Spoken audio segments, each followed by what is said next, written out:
사도행전은 베드로와 또 스데반과 사도 바울의 설교 또 간증문들이 적혀 있다고 하는데, 오늘 본문 3장 13절부터 시작해서 26절까지는 베드로의 두 번째 설교를 만나게 되었습니다. 어제 말씀에 베드로와 요한이 9시에 성전에 올라가서 기도하려고 할 때에 날 때부터 안진뱅이 된 사람을 예수 그리스도의 능력으로 또 부활의 능력으로 일으키는 장면이 있었습니다. 그 기적에 대해서 많은 사람들이 당황하였고요, 또 놀랐고, 또 베드로는 그 놀람과 소동을 기회 삼아서 복음을 전하게 되었습니다. 여러분, 우리도 늘 이러한 마음 제사가 있기를 주님의 이름으로 축복합니다. 기회가 있을 때, 때로는 굳이 기회를 만들어서라도 우리는 우리의 인생 가운데 예수님이 주님이십니다. 예수님이 생명이십니다. 예수님이 구원자 되십니다. 즉 예수님이 유일한 우리의 그리스도이십니다. 이것을 전할 수 있기를 주님의 이름으로 축복해요. 더 구체적으로 우리의 삶 속에서 주님께서 어떻게 개입하시는지, 개입하셔서 우리의 삶을 주님께서 어떻게 인도하고 계시는지, 이것들을 기꺼이 알 수 있고 전할 수 있는 저와 여러분들 되어지기 원합니다. 여기에 우리의 정체성이 있습니다. 첫 번째입니다. 제자란 무엇인가? 제자의 정체성은 띄워주실까요? 그것은 바로 증인이라는 것입니다. 15절에 있는 말씀 보실게요. 생명의 주를 죽였도다. 그러나 하나님이 죽은 자 가운데서 그를 살리셨으니 우리가 이 일에 뭐라는 거예요? 증인이라. 예수님의 제자의 특징을 무엇이라고 여러분들 설명하시겠습니까? 제자란 누구입니까? 예수님께서 마지막으로 우리에게 분부하신 말씀 여러분들 기억하십니까? 사도행전 1장 8절에 있는 말씀입니다. 오직 성령이 너희에게 임하시면 너희가 권능을 받고 예루살렘과 온 유대와 사마리아와 땅끝까지 이르러 내 증인이 되리라. 여러분, 주님께서 우리에게 분부하신 말씀이에요. 그리스도인의 정체성은, 그리스도인이라고 하면 증인이 아닐 수 없습니다. 우리가 믿는 도가, 우리가 경험한 이 하나님의 귀한 말씀이 증인이 안 될 방법이 없습니다. 나는 무엇을 위해서 살아가는가? 그 누군가가 와서 무엇을 위해서 그렇게 열심히 살아가세요? 라고 질문한다면, 나는 주님의 증인 되기 위해서 받은 생명 전하기 위해서 살아갑니다, 고백할 수 있기를 주님의 이름으로 축복합니다. 인생 사명이라 할 수 있겠습니다. 이 인생 사명을 다시 한번 여러분들 가운데 마음속에 새겼으면 좋겠어요. 내가 살아가는 이유, 나는 주의 증인 되기 위하여서 살아갑니다. 주님께서 내게 생명 주셨으니 다행이다, 이것이 아니라 주님께서 내게 생명 주셨으니 그 생명 누릴 뿐만 아니라 그 생명 전하는 것이, 이것이 내가 살아가는 이유입니다. 이 선명한 인생 사명이 저와 여러분들에게 있었으면 참 좋겠어요. 13절에 있는 말씀입니다. 그 증인된 이 베드로가 어떻게 증거하는가 보십시다. 13절에 보니까 아브라함과 이삭과 야곱의 하나님, 곧 우리 조상의 하나님이 그의 종 예수를 영화롭게 하셨느니라. 너희가 그를 넘겨주고 빌라도가 놓아주기로 결의한 것을 너희가 그 앞에서 거부하였으니. 베드로의 설교가 시작되어지는데 하나님을 어떻게 소개하고 있죠? 유대인들과 종교 지도자들, 그들이 정말로 자부심으로 여기는 자신들의 조상 아브라함과 그리고 이삭과 야곱, 즉 그들의 조상의 하나님이다, 이렇게 소개하는 거예요. 그거에 대해서는 맞아, 하나님은 우리의 조상 맞지, 인정하는 겁니다. 그런데 그 하나님께서 그의 종 예수를 영화롭게 하신 분이시다, 이렇게 이야기하는 거예요. 그렇게 영화롭게 하셨는데, 우리의 하나님에게 너희들이 그렇게 귀하게 여기는 아브라함과 이삭과 야곱의 하나님, 우리 조상의 하나님, 그 하나님이 어떤 분이셨는가? 예수를 그렇게 영화롭게 했는데 너희들은 어떻게 하였는가? 라는 거예요. 그러면서 그들의 죄를 드러냅니다. 4가지로 이야기하고 있어요. 너희들은 예수님을 거부하였다는 거예요. 13절 하반절부터 보니까 너희가 그를 넘겨주었다. 하나님께서는 그 예수 그리스도를 그렇게 존귀하고 귀하게 여겼는데 너희들은 어떻게 하였는가? 너희가 그 예수 그리스도를 넘겨주었다. 빌라도가 놓아주기를 결의했던 것을 너희가 그 앞에서 어떻게 했는가? 거부하였다. 14절 보니까 너희가 거룩하고 의로운 일을 또 다시 한번 반복하지요. 거부하였다. 또 도리어 살인한 사람을 놓아주기를 구하였다. 너희들이 무엇을 구하였는가? 오히려 살인자를 구하고 그 영화로우신 예수 그리스도를 죽이라 하였다. 그 다음에 네 번째, 생명의 주를 너희가 죽였노라. 하나님이 누구신지 소개한 뒤에 복음의 선명함은 이렇게 진행되어집니다. 너희가 죄인이라. 너희가 예수를 그렇게 대하였노라. 13절에 보니까 넘겨주고 14절에 거부하고 또 14절 하반절에 보니까 살인한 사람을 놓아주었고 15절에 보니까 생명의 주를 죽였다. 이렇게 베드로는요 직접 예수 그리스도의 죽음과 연결시킨 사건, 사람, 그 사람들에게 명확하게 하여서 그들이 도대체 무슨 짓을 했는지 이것들을 정확하게 선포하는 겁니다. 여러분 이렇게 말하는 거 쉽지 않습니다. 보통의 용기가 아니라 여러분 베드로는요 그냥 막 죄를 지적질하는 것이 아니라 여기에는요 그에게 용기가 필요했어요. 여러분 예수님께서 당하셨듯이 베드로 또한요, 베드로도 똑같이 여러분 예수님을 닮는다는 것을 생각해 보세요. 예수님을 닮는 것이란 오늘 베드로도 예수님과 똑같이 넘겨짐을 당했고요, 사람들에게 거부당했고요, 도리어 살인한 사람들이 유익을 얻고 자기 자신은 죽음의 자리에 내어질 것을 근데 지금 각오하면서 그들에게 나가는 거예요. 이러한 말들은 그 유대 지도자들을, 종교 지도자들을 정죄하며 미워서 죽이려고 하는 이야기가 아니라 오히려 그들을 살리려고 긍휼과 사랑의 마음으로 지금 그들의 죄들을 다 드러내고 있는 거예요. 너희가 죄인인 줄 아는가? 우리는 예수님의 이러한 증인이 되어야 하겠습니다. 이것이 우리 제자들의 정체성이라고 한다면 예수님은 누구신가? 예수님의 정체성, 그것은 우리에게 그분은 생명의 주님이시다라고 오늘 본문이 우리에게 이야기하고 있어요. 예수님의 수식은 무엇인가? 생명입니다. 생명을 주관하시고 그리고 생명을 소유하시고 그리고 그 생명을 주시는 분이 예수님이에요. 저는 이 말씀이 오늘 새롭게 다가왔습니다. 내게 있어야 주지요. 내가 없는데 어떻게 줄 수 있겠어요? 내게 복음이 있는데 어떻게 다른 사람들에게 복음을 줄 수 있겠어요? 내가 기쁘지 않은데 어떻게 다른 사람들에게 기쁨을 줄 수 있겠어요?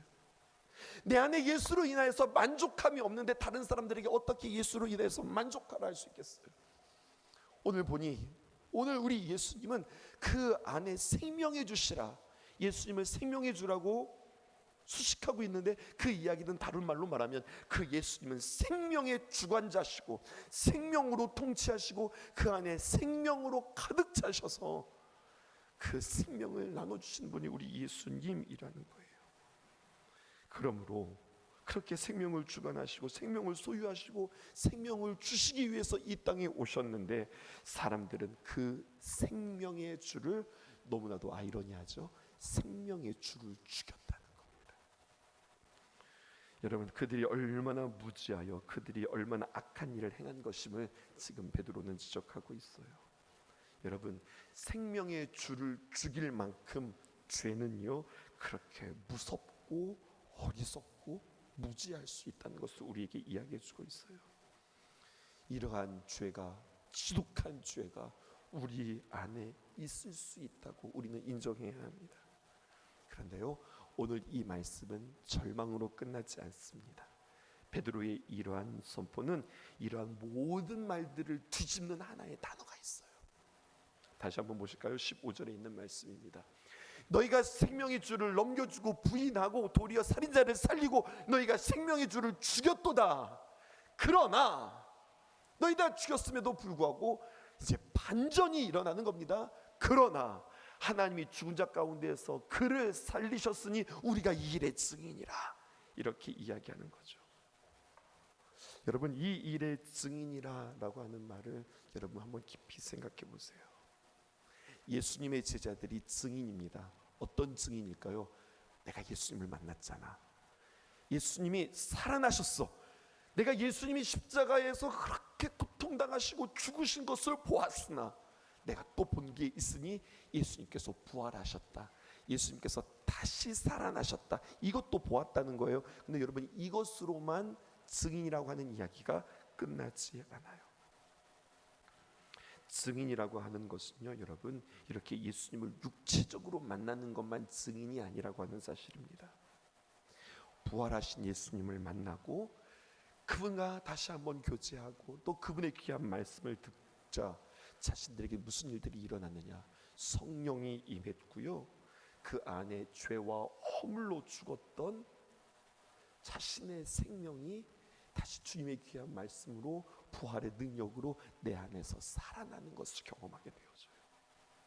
더 구체적으로 이야기해 볼까요? 내 안에서 생명이 살아난다. 그것은 두려움이 물러가며 나의 삶 속에 예수님으로 인하여서 활력이 생기며 다시 한번 나의 자리의 위치가 다시 한번 확고히 서게 되어지고 부활의 그 주님을 목격한 그 증인으로 맞춰지는 것이 아니라 내 안에 일어나는 내 속에 어떤 생명의 부활을 경험하게 되어지는 거예요. 이 구체적인 이야기를 여러분들에게 해드려 볼까요? 이 무명의 제자들이 정말로 낙심하여서 예루살렘에서 엠마오로 향하고 있었습니다. 그런데 그 두 명의 제자들이 부활의 예수님을 만났어요. 그분이 예수님인지 알지 못했어요. 그런데 그분과 이야기를 나누자 이분이 예수님이구나, 이것을 깨닫게 되었습니다. 그러자 그들이 어떻게 고백하나 보실까요?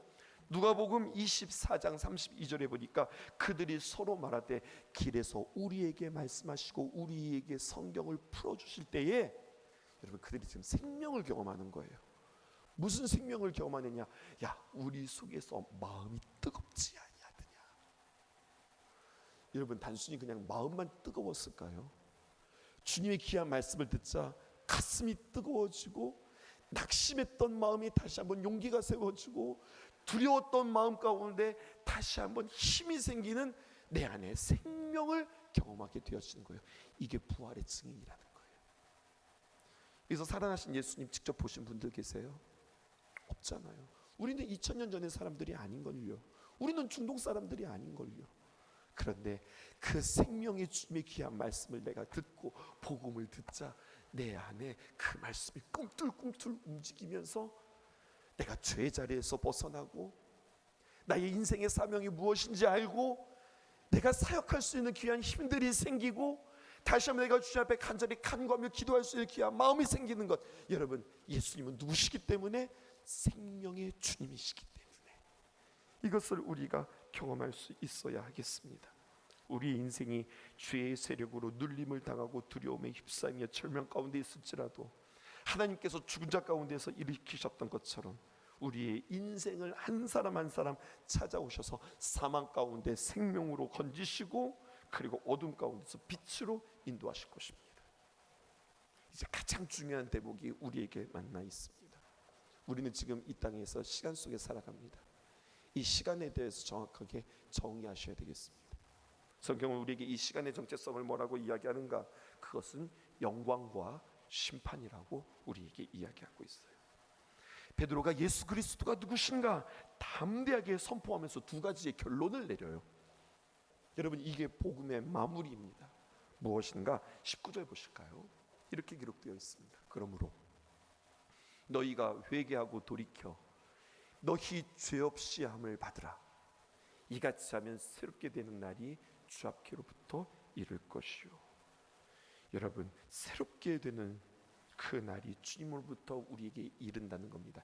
이것을 우리는 다른 말로 표현하면 영광의 날입니다. 근데 여러분, 이것만 있는 게 아니에요. 베드로는 또 하나를 결론 내립니다. 그것은 23절에 있는 말입니다. 누구든지 선지자의 말을 듣지 아니하는 자는, 선지자의 말은 누구의 말일까요? 하나님의 귀한 말씀 아닐까요? 선지자들을 대신해서 하시는 하나님의 말씀 아닐까요? 근데 이 말씀을 듣지 않는다, 복음을 듣지 않는다, 그 복음을 받아들이지 않는다, 예수님을 받아들이지 않는다, 그러면 어떻게 되느냐? 백성 중에서 멸망받으리라. 여러분, 이렇게 우리에게 이야기하고 있어요. 여러분, 이것은 베드로의 설교, 베드로의 결론뿐만 아니라 예수 믿는 우리들의 신앙 고백이기도 합니다. 우리는 날마다 무엇이라고 고백하죠? 전능하신 하나님 우편에 앉아 계시다가 저리로서 산자와 죽은 자를 심판하러 오시리라. 우리는 이것을 믿는 거예요. 베드로는요, 예수 그리스도에 대한 모세의 예언을 인용하면서 주님을 믿지 않는 사람들에게 하나님의 심판, 하나님을 믿지 않고 예수 그리스도를 받아들이지 않는 자들에게는 멸망이 임할 것임을 분명히 이야기하고 있어요. 반면에 요한계시록 22장을 통해서 믿는 자에게 행하실 일들을 이렇게 말씀하고 있습니다. 요한계시록 22장 12절에 있는 말씀, 보라 내가 속히 오리니 그냥 오시는 것이 아니라 나에게 있어. 뭐가 있으실까요? 내게 줄 내 상이 있어. 각 사람에게 그가 행한 대로 갚아주리라. 여러분, 즉 주님께서 오시는 날은 심판의 날임과 동시에 우리에게는 영광의 날이라고 하는 사실을 기억할 수 있기를 바랍니다. 믿지 않는 자와 믿는 이에 대한 주님의 심판이 분명히 있으며 그가 행한 대로 갚아주시는 하나님의 공평을 주님께서 친히 밝혀주시는 거예요. 지금 제가 뭐라고 이야기했어요? 하나님의 공평이라고 이야기했어요. 그거 아세요? 창세기로부터 시작해서 요한계시록에 이르기까지 성경은 단 한 번도 평등이라고 하는 말은, 평등이라고 하는 단어는 없습니다. 평등이란 단어는 없어요. 여러분, 하나님은 평등의 하나님이 아니라 공평의 하나님이에요. 이 차이를 아시겠습니까? 설명해 볼까요? 하나님께서 창조하신 인간 생명의 가치와 존엄성이 평등하다고 해서 이거 모두가 다 평등하거든요. 인간의 가치, 그 인간의 존엄성, 이것은 다 평등해요. 그렇다고 삶의 결과에 대한 주님의 평가 역시 평등한 것은 결코 아닙니다. 주님께서는 삶의 모습에 따라, 삶에서 우리가 어떻게 심었느냐에 따라서 그것에 따라서 상을 주시는 분이에요. 주님께서 우리에게 주신 상은 뿌린 것을 거두게 하시고 뿌린 만큼 거두게 하시는 것이에요. 이것이 하나님의 공평입니다. 그리고 이것을 저는 하나님의 정의라고 오늘 여러분들에게 말씀드리고 싶어요. 조금 더 설명해 볼게요. 여러분들 생각해 보실까요? 예수로 인하여서 참수형을 당하고, 예수님으로 인하여서 순교를 당하고, 심지어는 예수님으로 인하여서 십자가에 거꾸로 못 박히기까지 주님을 위하여서 진리를 심고 진리를 선포하고 주님을 위하여서 그 진리를 위하여서 목숨을 바쳤던 순교자들, 베드로와 바울과 수많은 사도들과 우리의 믿음의 수많은 선진들, 그들과 비교할 때에 하나님을 믿는다면서 우리처럼 한평생 안정되게, 또 하나님으로부터 그냥 정말로 보장되어지는 귀한 삶들로, 물론 우리에게도 힘이 있지만 우리가 순교하는 삶들은 아니었잖아요. 여러분, 그러한 인생이 하나님으로부터 평등한 판정을 받는다면 과연 그게 공평하신 하나님일까? 저는 아니라고 생각하는 거예요. 그런 하나님을 위하여서 우리가 후퇴어 이 땅에서 최선을 다할 필요가 없을걸요. 여러분, 사도들은 알았어요. 예수님과 가까웠고 예수님과 친밀했던 베드로와 바울과 믿음의 선진들은 이미 공평하신 그 하나님을 알았어요. 사도 바울이 그 공평하신 하나님을 알고 다음과 같이 고백합니다. 빌립보서 3장 13절에서 14절에 있는 말씀, 형제들아 나는 아직 내가 잡은 줄로 여기지 아니하고 오직 한 일, 뒤에 있는 것을 잊어버리고 앞에 있는 것을 잡으려고. 내가 이렇게 사역했잖아, 나에게 이런 열매들이 있었잖아, 내가 이러한 역사들을 이루었잖아, 그것들을 다 잊어버렸다는 거예요. 내가 어떻게 사역하고 내가 주님을 위해서 어떻게 헌신하였는가 다 잊어버렸다는 거예요. 그런 여러분들 되기를 주님의 이름으로 축복합니다. 그는 무엇만 바라보느냐? 표대를 향하여서 예수 그리스도 안에서 하나님이 위에서 부르신 부름의 상이 있다는 겁니다. 주님께서 나를 부르시고 나를 예비하신 그 부름의 상만 바라보며 나는 달려간다. 그러므로 여러분, 우리는 칠흑같이 어두운 오늘의 현실 속에서 특별히 고난도 있을 수 있고 오해도 있을 수 있고 내가 예수님으로 인하여서 참 마음 상함들도 있을 수 있는데 여전히 흔들리지 않고 진리를 향하여서 꿋꿋이 달려갈 수 있는 이 힘은 어디에 있느냐? 주님께서 갚아주신다. 주님께서 알아주신다. 나를 알아주는 사람 아무도 없고 도리어 그로 인하여서 상대적인 불이익을 당한다 할지라도 나의 일거수일투족 감찰하신 하나님께서는 마지막 날에 반드시 내가 뿌린 만큼, 심은 만큼, 땀 흘린 만큼, 눈물 흘린 만큼, 내가 주 앞에 몸부림친 만큼 하나님이 갚아주신다. 여러분, 이 소망이 주님 앞에 있기를 주님의 이름으로 축복합니다. 주님께서 갚아주신다고 하는 그 말에 부끄럽지 않기를 주님의 이름으로 축복해요. 여러분, 그래서 베드로는 오늘 설교의 본문의 결론을 이렇게 마무리합니다. 26절에 있는 말씀이에요. 하나님이 그 종을 세워 복 주시려고 너희에게 먼저 보내사 너희로 하여금 돌이켜 각각 그 악함을 버리게 하셨느니라. 베드로는요, 하나님께서 예수 그리스도를 이 땅에 보내신 이유가 뭐냐? 너희로 하여금 돌이킨다, 회개하게 한다는 거예요. 그리고 결국 무엇입니까? 그 악함을 버리게 하기 위하여. 너희는 무지함, 그것도 악함이라는 거예요. 너희가 살인자를 살려주었다, 그것도 악함이라는 거예요. 예수님을 거부하였다, 그것도 악함이며, 심지어 너희들의 입으로, 너희들의 몸짓으로, 너희들의 의지로 예수 그리스도를 십자가에 못 박아 죽이겠다. 그런데 그 악함을 씻어주시기 위해서 예수님께서 오셨다고 하는 사실들을 너희는 아는가? 여러분, 바꾸어 말하면은요, 유대인들에게 다시 한번 복음을 전하며 악함을 버리고 주께로 돌아오라, 이것을 촉구하고 있어요. 베드로의 설교를 요약해 볼까요? 중요한 세 가지 표현이 있습니다. 저의 설교가 아니라 베드로의 설교를 요약해 보세요. 첫 번째, 주님으로 인하여서 우리는 새롭게 된다. 성령의 역사라고 그랬죠. 또 주님은 누구시냐? 우리를 새롭게 하시는 분일 뿐만 아니라 그분은 심판주이시다. 세 번째, 그러므로 이것을 알고 우리를 새롭게 하시는 그 주님을 깨닫고 우리는 악함을 버리고 주님께로 돌아오라. 주님께서 이렇게 말씀해 주고 있어요.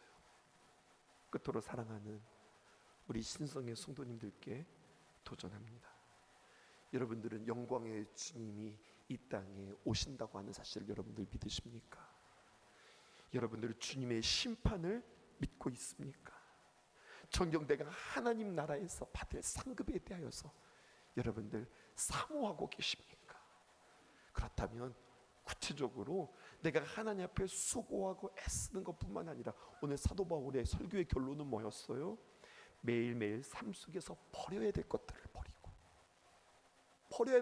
버리고 응당 심어야 될 것들을 심으며 이것들을 구체적으로 살피며 기도하는 저와 여러분들 되어지기를 주님의 이름으로 축복합니다. 내가 주인 삼은 모든 건 내려놓고 내 주 되신 주 앞에 나가 내가 사랑했던 모든 건 내려놓고 주님만 사랑해. 내가 주인 삼은 모든 건 내려놓고 내 주 되신 주 앞에 나가 내가 사랑했던 모든 건 내려놓고 주님만 사랑해. 주 사랑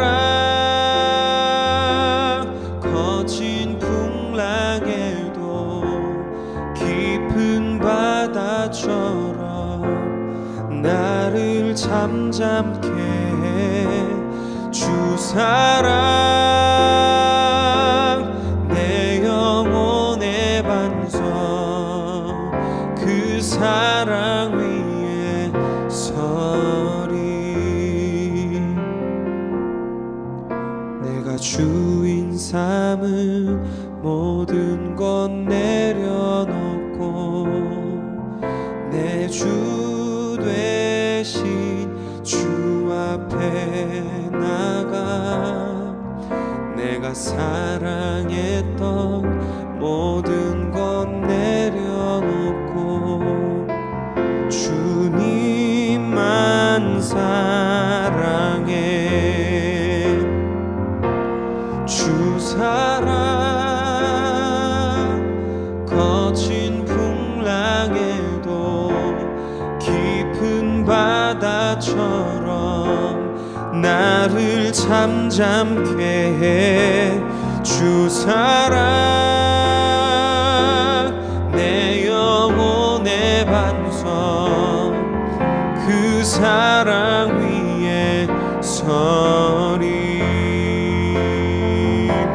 주 사랑 거친 풍랑에도 깊은 바다처럼 나를 잠잠케 해. 주 사랑 내 영혼의 반석, 그 사랑 위에 서리. 그 사랑 위에 서리.